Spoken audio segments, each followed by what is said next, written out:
Dito pag-uusapan ang mga napapanahong issue. Eye for an eye. Eye for an eye.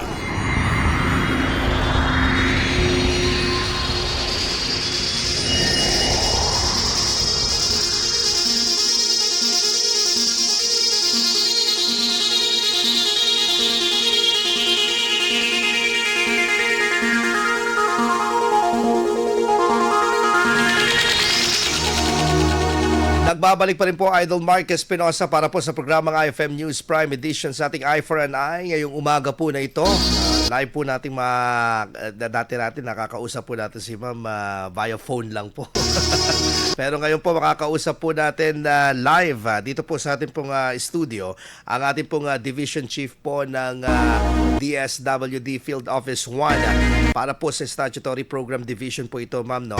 Si Ma'am Claribel Banzuela. Pabati mo na po natin. Magandang umaga po, Ma'am, at inyo pong pagbati at sa ating po mga taga-subaybay, taga-pakinig po, Ma'am. Ayun, makabatang umaga po sa ating lahat. Magandang umaga po, Sir Mark, at sa lahat na rin po ng tagapanood at tagapakinig po ng IFM Dagupan. Apo. Ma'am, dito po sa usapin po natin ngayong umaga po, syempre, sineselebrate po natin po ang National Children's Month. Ano po ba itong celebration po nito? Bakit po nire-recognize po ng ating Estado at mahalaga po na ma-recognize yung karapatan at maprotektahan yung ating pong mga kabataan na Ma'am Barzuela? Ang atin pong pagdiriwang ng National Children's Month ay naaayon po sa RA 10661. Noong 2015 po ito ipinatupad at ito po ay naglalayon na isulong ang karapatan ng mga kabataan lalo na ngayon sa digital at saka physical spaces man po at sa ngayong taon po ng celebration natin ang ating tema po ay OSAEC and SISAEM Wakasan kaligtasan at karapatan ng mga bata ipaglaban. Ang OSAEC po ay online sexual abuse or exploitation among children at ang SISAEM naman po ay child sexual abuse or exploitation materials. Okay. So dito po sa kasalukuyan po natin po na datos po sa ating pong Rehiyon 1, doon po sa mga kabataan po na nasasangkot po sa tinatawag po natin na juvenile delinquent po sa ating pong rehiyon. Dito po, ano po ang estado po natin po ngayon po dito sa usapin po na ito, Ma'am? Sa ngayon po, ang ating rehiyon ay nakapagtala po ng umaabot po sa 622 na kaso ng children in conflict with the law. Yan lamang po sa isang category pa lang po ng kaso ng mga kabataan na ating nahahawakan ay meron po tayong mga ganong klase ng mga bata. Ito yung tinatawag natin na CICL or Children in Conflict with the Law or mga batang nagkasala sa batas. Meron naman din po dito kasama sa bilang yung mga children at risk na tinatawag natin dahil ito pong dalawang kategorya na ito ng client ay nakapaloob sa mandato ng ating local government unit na kailangan po nilang i-handle ang mga kaso ng mga batang ito para siguraduhin na sila po ay maibalik natin sa tamang landas at siguraduhin na hindi na po mauulit yung mga pagkakamali na nagawa nila nung nakaraan. Okay po. Pero parte pa rin po yan po ng pagpoprotekta po natin po ngayong celebration po ng National Children's Month po. Pero papaano po talaga sinisiguro po ng DSWD Region 1 na ipapatupad po ito pong tema po na meron po tayo at layunin po ng DSWD in particular? Ang Department of Social Welfare and Development ay hindi po maaaring gumalaw na mag-isa. Kaya nga po nakikipagtulungan tayo sa lahat ng agencies ng pamahalaan para siguraduhin na lahat ay nagagawa nila ang kanilang tungkulin na aayon na rin po sa mandato ng batas. So si DSWD ay nagbibigay po siya ng kaukulang technical assistance para po sa ating mga local government unit dahil lahat po ay kumbaga meron pong nakaprogramang merong mga nakatalagang programa para po sa mga kabataan at para po isulong yung ating selebrasyon, hindi lang ngayon, kundi araw-araw po at siguraduhin na lahat ng mga batas na meron tayo ay naipatutupad natin dahil hindi naman po mawawala yung kumbaga yung gray area doon sa implementation ng batas. May hindi po pagkakaintindihan sa mga ibang detalye. Kaya po sama-sama po ang iba't ibang agencies ng pamahalaan para siguraduhin na naintindihan po yung kanilang role at ipapatupad po ito ng maayos.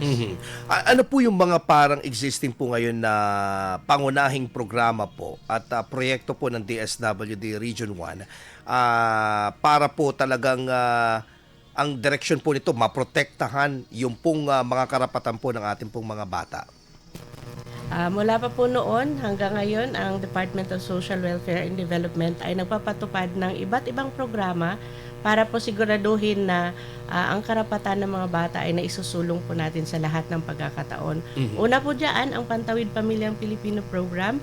Ang hangarin po natin dito ay lahat ng kabataan ay mabigyan ng tamang suporta sa edukasyon at kalusugan para po siguraduhin na sila po ay nagagabayan natin sa pamamagitan ng pagbigay ng ating assistance at yung kanilang mga magulang naman ay tinuturuan natin sila sa pamamagitan ng family development sessions na magampanan yung kanilang tungkulin bilang magulang.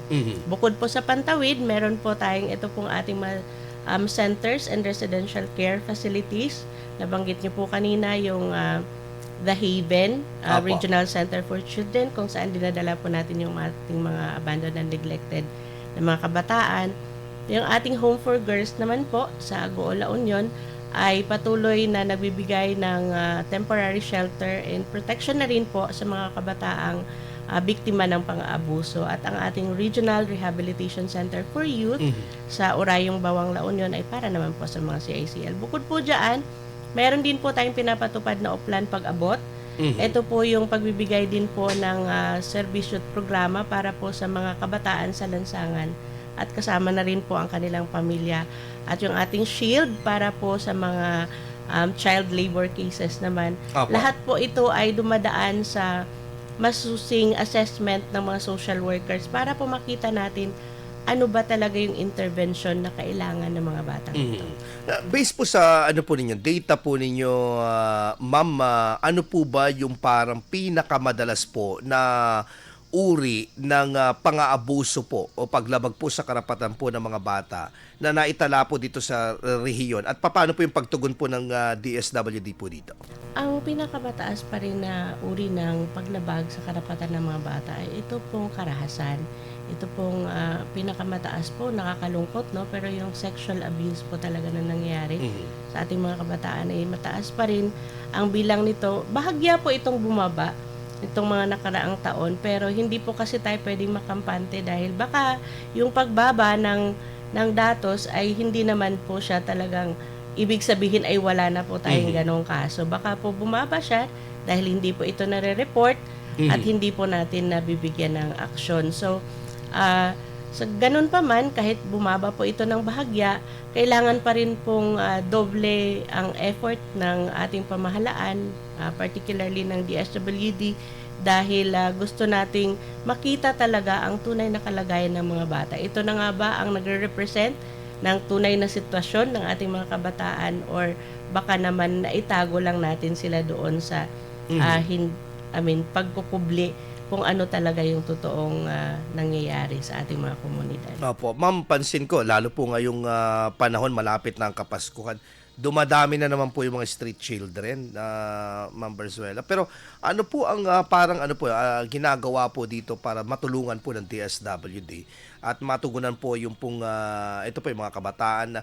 Kasi ang nakakalungkot po dito minsan, ang nasa likod dito yung ibang mga magulang, pinupush nila na maglimos itong mga bata nasa lansangan po. Ano po ang ginagawa pong po dito, hakbang po ng ating ahensya para po at least matulungan po itong mga street children po na ito, lalo po yung mga medyo sabihin na natin nagtatrabaho na sa murang edad pa lang, at yung pong kanina nabanggit po natin yung mga children with a conflict with the law na ginagawa po dito sa Rehiyon 1.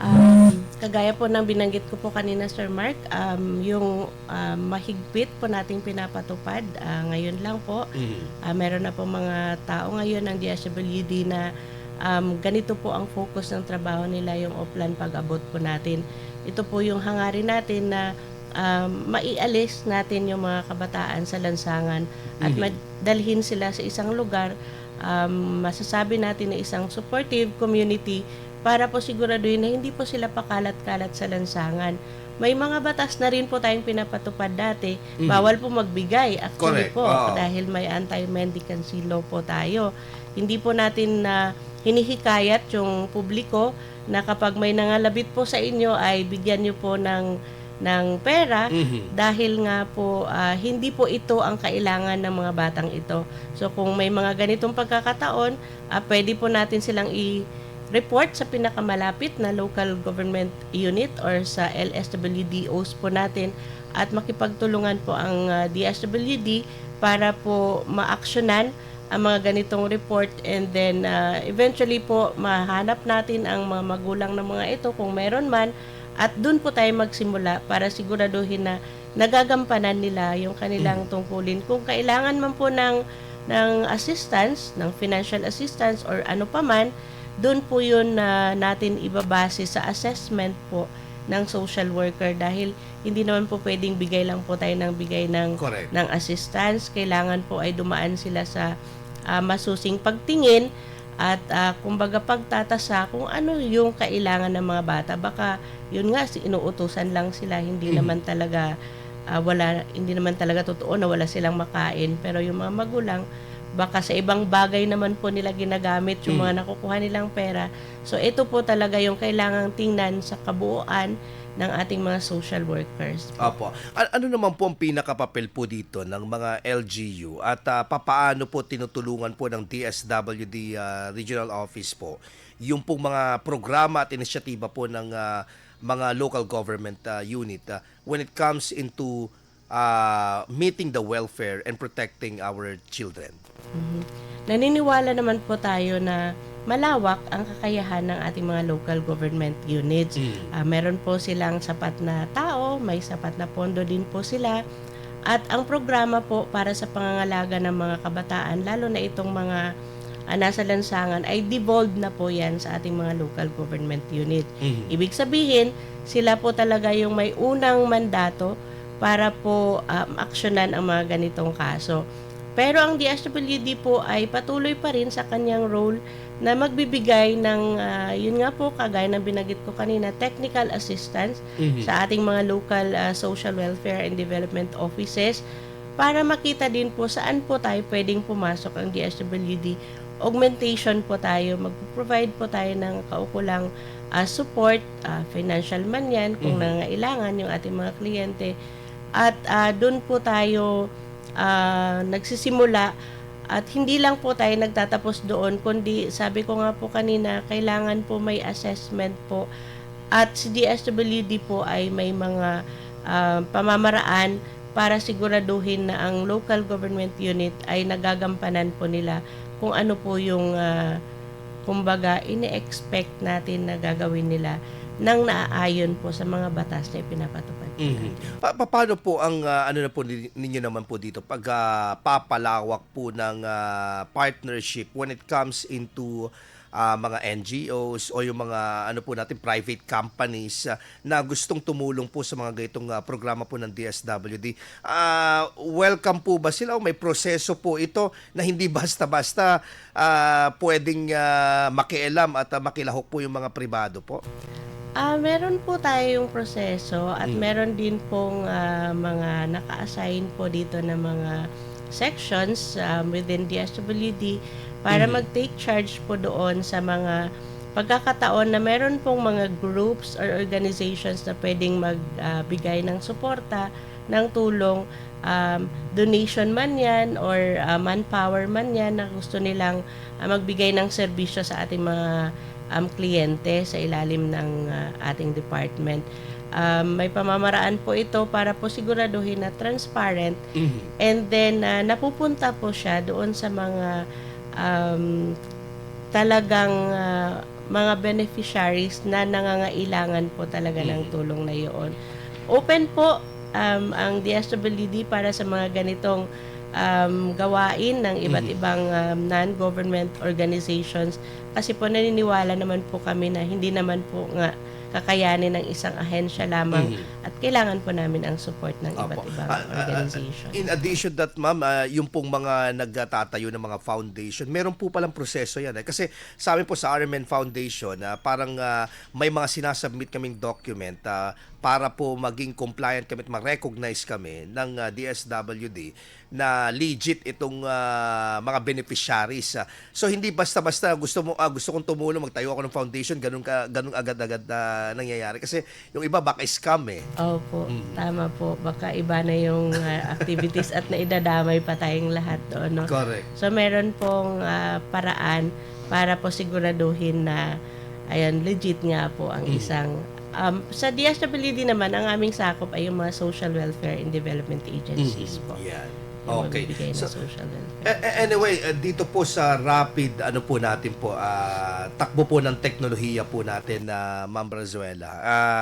Dumadami din na nagiging online na rin ito pong mga nangyayari po na ginagawa ng mga sex offenders at yung pong mga nag-aabuso online na din, bullying din, online na din. Ano po ang ginagawa pong o may programa po ba dito para at least ito po ma-extend po in the online platform, matulungan po yung mga biktima po na mga kabataan?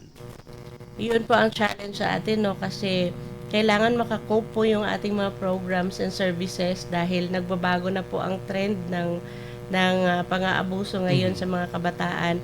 Hindi na po tayo hindi na pwedeng mag-stick lang tayo doon sa manual na alam po natin. Kailangan we go with the new trend. Dahil nga po online na ngayon, may mga pamamaraan na rin po tayo. Kung napansin nyo, yung ating team ngayon ay about online sexual abuse or exploitation among children. Dahil naniniwala po tayo na kailangan palakasin na rin po natin ang ating monitoring activities sa mga ginagawa ng ating mga kabataan online, dahil dito na po madalas nangyayari yung mga pang-aabuso at exploitation na rin ng ating mga kabataan. Pwede na kasing gawin ng hindi mo naman siya nakikita ng face-to-face or ng actual ang isang perpetrator, di ba po? So mas mahirap na siya ngayon kalabanin dahil hindi mo siya nakikita. Kaya ngayon, yung mga ways natin ngayon, may makabagong pamamaraan na po tayo at nag-expand na rin po yung kaalaman ng ating mga social workers, ng ating mga stakeholders. Paano nga ba natin i-handle ito? Kasi hindi po pwedeng ungusan na tayo or pag-iwanan na tayo. Malakas ng technology natin. Kailangan din tayo ay may mga programs and services na rin gamit ang online platforms para siguraduhin na naprotektahan pa rin po natin yung ating mga kabataan. Sabi nga nila, Ma'am Brazuela, it takes a community to raise a child, sabi nga nila. So, gaano po ka-importante na hindi lamang ito ilagay po sa balikat ng DSWD, kasi baka mamaya isipin po ng mga magulang, ng mga local government, DSWD ang bahala dyan. Pero kailangan pa rin ng talagang tulong mula po dito po sa mga tahanan po, yung mga magulang po natin, and of course, iba't ibang sektor, sa religion, sa ating pong local government, mga private individual na makipagtulungan sa mga programa at proyekto ng DSWD para tuluyan pong mawakasan po ito pong problema po dito po sa nabanggit nga po ninyo na tema po ng ating pong kakaroon po ng National Children's Celebration po ngayong taon po na ito. Mahirap para sa DSWD, no, yung isipin ng ating publiko na kayo lang naman ang may responsibilidad para siguraduhin yan. Hindi po totoo yon, dahil mahigpit po tayong nakikipag-partner sa iba't ibang ahensya kagaya ng Department of Education, ng DILG, at ng PNP, ng lahat po ng mga agencies na nakikita natin na pwedeng makatulong para siguraduhin po na ang hangarin natin na finally ay mawakasan natin ang mga uri ng pang-aabuso at violation ng mga karapatan ng ating mga kabataan. So, kami po sa DSWD ay naghahanap po kami ng pamamaraan para po makipag-partner sa iba't ibang agencies. May mga memorandum of agreements po kami na nilalagdaan para po siguraduhin na nakalatag po lahat ng roles and responsibilities ng mga agencies. Sa ngayon naman po nakikita ko na maganda sa Region 1 ay buo po tayo ang iba't ibang mga agencies at hindi po natin masasabi na iisa lang ang kumikilos at gumagalaw dahil nakikita natin ang malakas na partisipasyon ng bawat ahensya at nakikita naman po ito sa result kung paano po ngayon natin tignan yung kabuuan na estado ng mga kabataan sa ating rehiyon. Siguro panghuli na lamang po, Ma'am, yung pong mensahe po natin ngayong National Children's Month po ng DSWD para po syempre sa mga magulang, sa mga kabataan po at saka sa ating po mga mamamayan na meron din po tungkulin para po sa pagpapangalaga po ng karapatan at proteksyon po ng ating mga kabataan. Para po sa lahat ng tagapakinig at tagapanood po ng programang ito, maligayang pagdiriwang po ng National Children's Month. Ngayong buwan po ay pinagdiriwang natin ang mga bata. Ayan, sabi nga po natin, gusto nating pagtibayin at siguraduhin na sila ay napangangalagaan sa lahat ng pagkakataon. Ang tema po natin, gusto nating wakasan ang online sexual abuse or exploitation among children. At the same time, yung child sexual abuse or exploitation materials. Wag po nating hayaan ang ating mga kabataan ay gumagamit ng makabagong teknolohiya nang hindi po natin nabibigyan ng tamang gabay. Siguraduhin po natin na bilang mga magulang ay nagagawa natin yung ating tungkulin na i-monitor kung ano po yung online activities ng ating mga bata. Hindi po natin alam kung anong nangyayari kapag siya lang at yung perpetrator ang magkaharap. Sigurado po na merong violation ng kanyang karapatan pero maaring hindi niya po ito ipagbigay alam sa atin. Kaya nga po bilang proactive means ng ating mga magulang at lahat na rin po ng miyembro ng ating komunidad, siguraduhin po natin na kapag may mga red flags po tayong nakikita sa community, bakit ang daming bata sa isang area na lahat ay nasa online activity, tingnan po natin. Wala pong masama kung atin pong suriing mabuti ano ba ang ginagawa nila. Kasi po sa pamamagitan po nito nakikita natin kung safe pa ba, nasa safe space pa ba ang ating mga kabataan.